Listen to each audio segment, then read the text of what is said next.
بسم الله الرحمن الرحيم. السلام عليكم ورحمة الله وبركاته. داود الكسور دوada warka telefishinka madaxa banaan ee bulshada TV oo hadahan oo kale idin ka soo gaadha studio koobaad ee magaalada Hargeysa. Qodobada caawan dihayna waxa kamid ah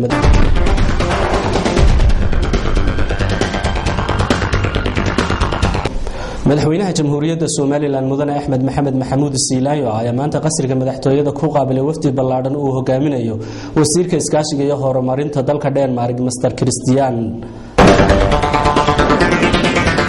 xildhibaanada golaha wakiilada jamhuuriyadda Soomaaliland ayaa waxa ay warbixin ka dhageysteen qaar kamid ah xildhibaanada golahaasi oo gobolada Soomaaliland ku tagay safaro ay ugu kuurgalayaan xaaladda taala goboladaasi. agaasimaha guud ee bulshada TV ayaa maanta xilal kala duwan u magacaabay magaalooyinka Muqdisho iyo Kampala.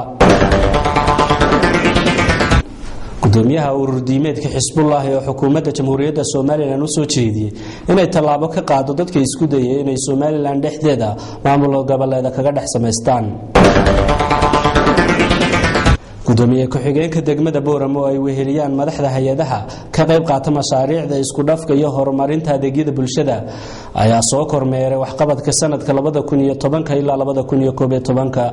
laga hirgeliyay magaalada Booramo. bar ku saabsan maamul wanaaga iyo ka qayb qaadashada dhalinyarada doorashooyinka golayaasha deegaanka jamhuuriyadda Soomaaliland ayaa maanta lagu soo xidhay gobolka Booramo. daawadayaal intaasi waa qodobadii warka ugu doorroonaa mikiyaha tan warkii oo fidsan.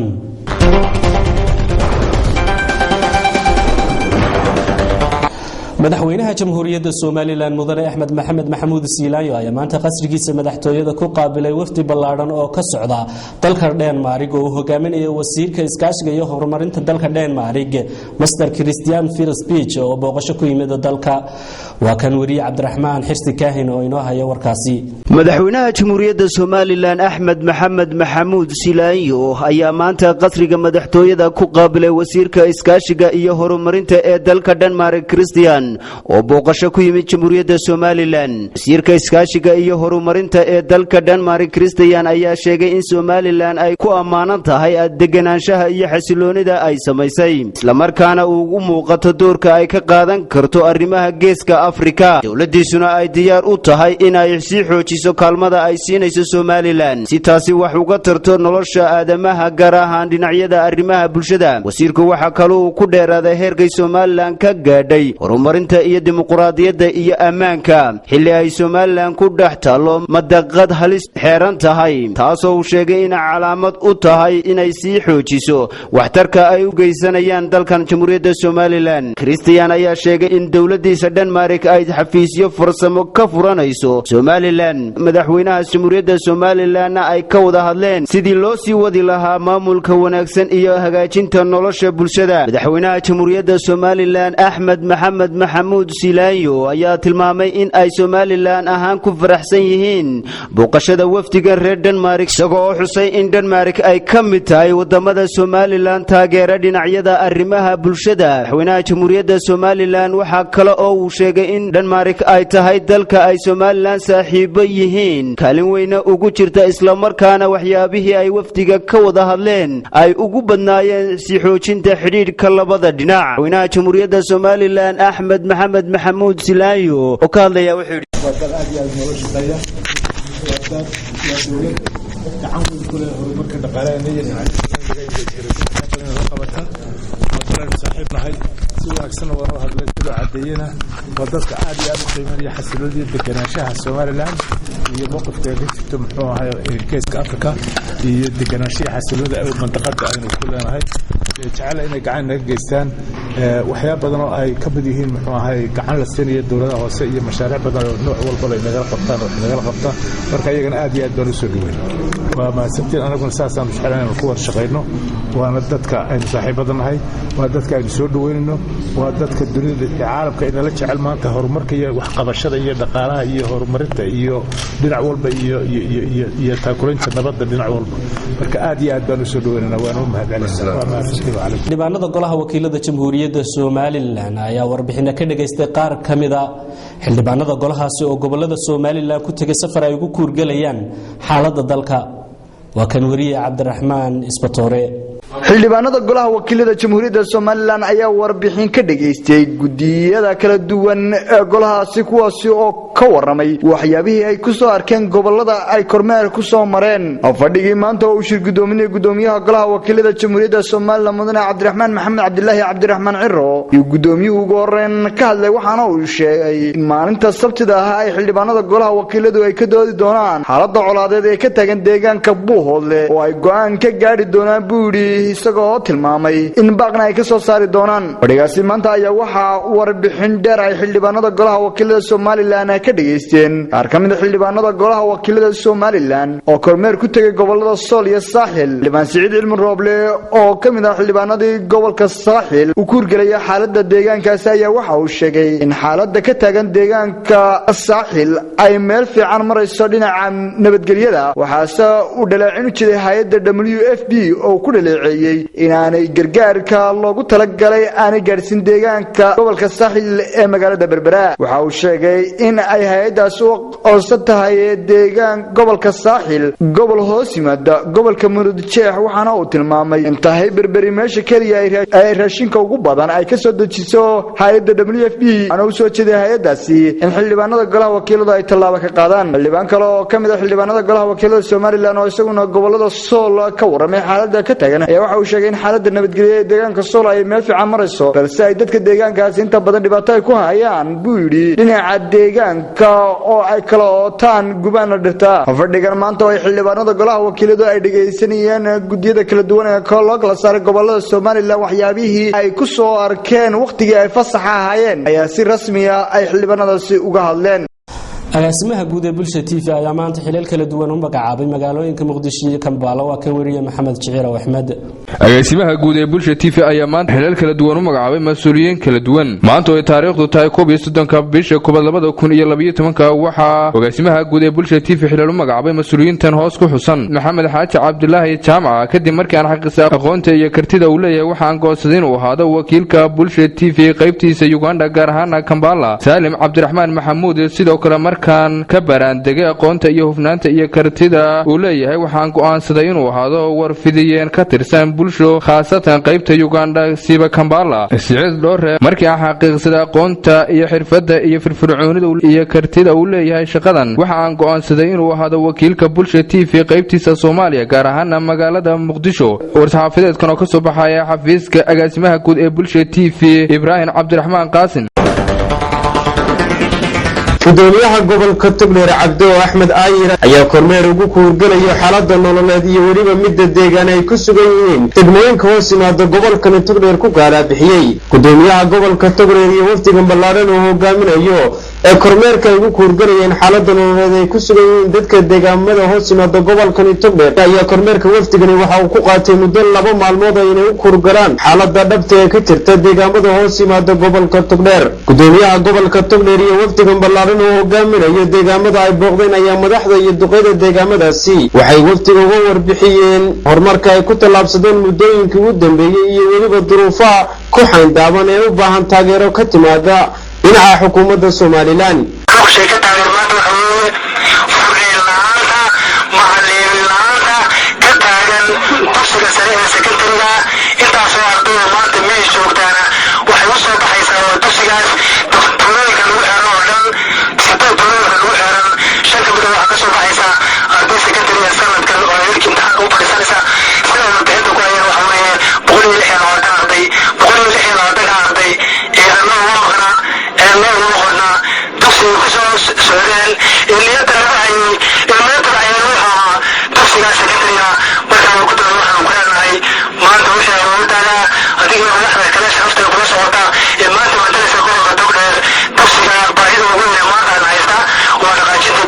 gudoomiyaha gobolka Togdheer Cabdo Axmed Aayir iyo wafdigan ballaaran oo hogaaminayo ayaa goobaha kormeerka uu ku soo maray waxa kamid ah duruqsi riyo xiro baladhiig dhoqoshay war cibraan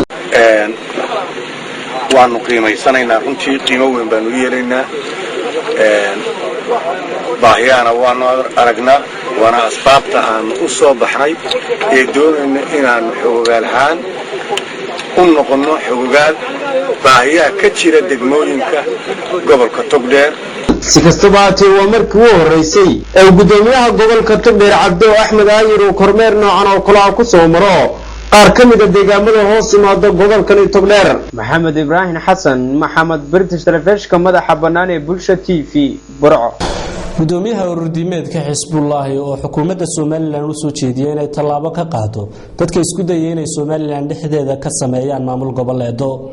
وكان عبد الرحمن اسبطوري gudoomiyaha urdiimeedka xisbullaahi Sheekh Maxamed Cabdilaahi Geele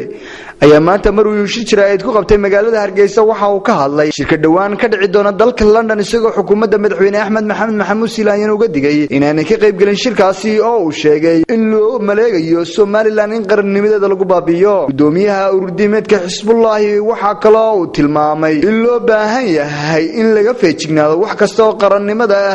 Soomaaliland dhibaateynaya waxaana uu sheegay in shirka ka dhacay deegaanka Taleex ee lagu magacaabay maamul goboleedka uu yahay mid la doonayo in Soomaaliland dhibaato laga dhex abuuro waxaana xukuumadda Soomaaliland u soo jeediyay inay tallaabo ka qaado wax kasta oo dhibaato ku ah buu yiri qarannimada Soomaaliland oo aanay ka ogolaanin buu yiri in Soomaaliland laga dhex abuuro maamul goboleedyo. gudoomiyaha ururdiimeedka xisbullaahi waxa kale oo uu sheegay kana hadlay ururkiisa isagoo sheegay in ururkiisu aanu ka qayb gali doonin doorashooyinka Soomaaliland oo yahay diimeed. marxaladda dalku maanta marayo waa marxalad aad iyo aad u xasaasi ah murugadeeda leh. labadii dhinacba waxa laga dhawaaqay maamul goboleedyo. maamul goboleedkaasina wax faa'iido soo wada ma leh. waxaan dhibahay soo kordhin maayo. dhowr sano ka hor ayaan sii sheegi jiray anigu oo dadka u sheegi jiray inay soo socoto wax idhaahdo Awdalland ku xigi doonto Salaland iyo Soland intaba horaan sii sheegay. imikana waxaan leeyahay haddaan Ilaahay subxaanahu wa tacaala inaga gaadhin gaalada gacanta inagula jirta iyo acwaantooda u shaqaynaysa Hargeysa laba laan laga dhigi doonaa. Hargeysa gudaheeda laba laan laga sameyn doonaa oo waxay cadawga iska yaqaanaan ummadda Islaamka markay ka itaal roonaadaan in ay ka caqli keefaan oo si walba ula dhaqmaan. ummadda Ilaahay subxaanahu wa tacaala markuu haligaya aanba uu maartay dariiqa seejinayana caqliga fahamka laga qaadaa. gudoomiye ku-xigeenka degmada Boorama oo ay weheliyaan madaxda hay'adaha ka qayb qaadata mashaariicda isku dhafka iyo horumarinta adeegyada bulshada ayaa soo kormeeray waxqabadkii sanadkii 2010 ilaa 2011 laga hirgeliyay magaalada Boorama. waa kan wariyaha magaalada Boorama Cabdifataax Axmed.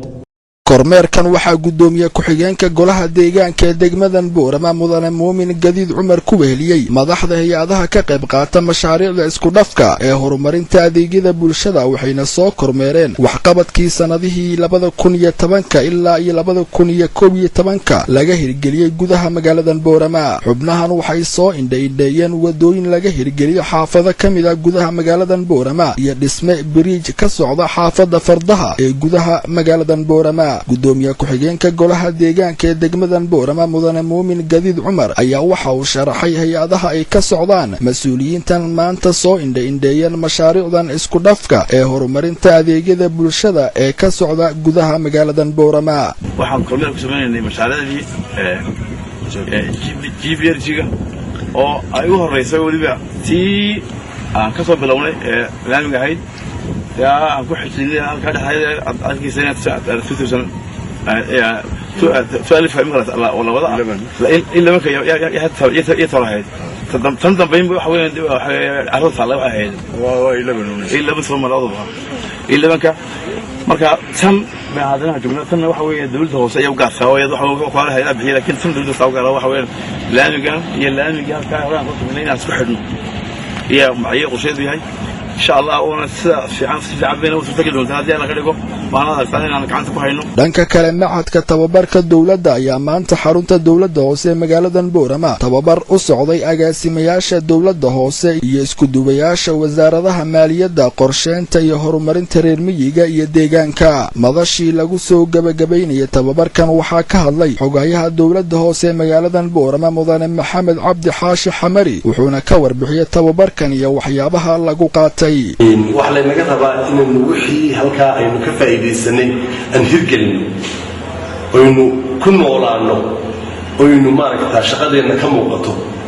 wadogtiin yani dakhligii maaragtaa budgetkii la siinayay horumarinta ee degmooyinka la siinayay wax lagu xidhay shuruudo degmadii shuruudaha ku guulaystaana ee weliba ka badan boqolkiiba 57 laga helo waxay helaysaa riweyd waxaa laydinka doonayaa inaynu noqono degmooyinka ugu horeeya dalka riweydka hela sidoo kale gudoomiye ku-xigeenka gobolkan Awdal Cabdiraxmaan Nuur Sugaal oo isna hadallo ka jeediyay xidhitaanka tababarkan ayaa sheegay in wax badan ay ka faa'iideysteen tababarkan intii uu socday mas'uuliyiintii ka qayb qaadatay seminaarkan wuxuu noo bilaabmay 28 bisha maanta uu 31 noo dhamaanaya waxaan jeclahay afartaa cisho wixii laga faa'iideystay waa in laga helo dawladda hoose Boorama. Cabdi Fataax Axmed, Bulsha TV, magaalada Boorama. tababar ku saabsan maamul wanaagga iyo ka qayb qaadashada dhalinyarada doorashooyinka golayaasha deegaanka ee dhawaan ka dhici doona Jamhuuriyadda Soomaaliland ayaa lagu soo gabagabeeyay magaalada Boorama. waa kan mar kale Cabdi Fataax Axmed. waxaa maanta magaaladan Boorama ee xarunta gobolka Awdal lagu soo gabagabeeyay tababar socday muddo 6 maalmood ah oo lagu qaadanayo maamul wanaagga iyo ka qayb qaadashada dhalinyarada ee dhanka doorashooyinka golayaasha deegaanka waxaana tababarkan intii uu socday ka qayb qaatay mas'uuliyiin ka socotay 3 xisbi qaran ee gobolkan urur siyaasadeedyada odayaasha iyo dhalinyarada waxaana tababarkan waday ururada wadaniga ee kala ah Moonlight Says iyo Zuhura ugu horeen waxaa madashan ka hadlay Mukhtaar Cusmaan oo agaasimaha fulinta ee ururka wadaniga ee Zuhura wuxuuna ka sheekeeyay waxyaabaha tababarkan laga faa'iideystay muddadii 6 cisho ah oo uu socday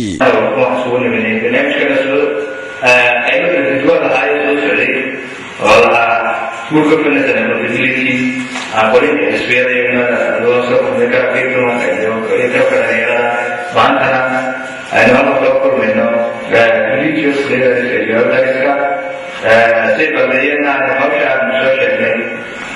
insha Allah noqoto aynu ka wada hadalno asaasiya kadib aad u wanaagsan laga intaas kalimaad sunnahayna wajibka gudoomiye ku-xigeenka gobolkan Awdal Cabdiraxmaan Nuur Sugaal oo tababarkan xidhitaankiisii isna ka hadlay ayaa waxa uu amaanay ururadan wadaniga ah ee tababarkan muddada 6 cisho ah soo qaban qaabiyay xoogga dhalinyartu waa xoog loo baahan yahay mar walba waayo waa wasiiradii barito waa madaxweynayaashii barito waa xildhibaanadii barito dhalinyartu sare u soo soconaysaa dadku dawo jiilba ka dambeeya ayuu soo wadaya waxaan leeyahay dhalinyarta niyadooda wanaajiso maantana fursad ay haysaan 25 jir baa loogu fasaxay inuu golaha deegaanka isu sharxo waa fursad qaali kuma jirin marka hore dawladda iminku taas ay fasaxday waxaan leeyahay dhalinyarta u soo diyaargarowdo deegaanka iyo shaqooyinka badan ee kala waddanka ka jirta. Cabdi Fataax Axmed, Bulsha TV,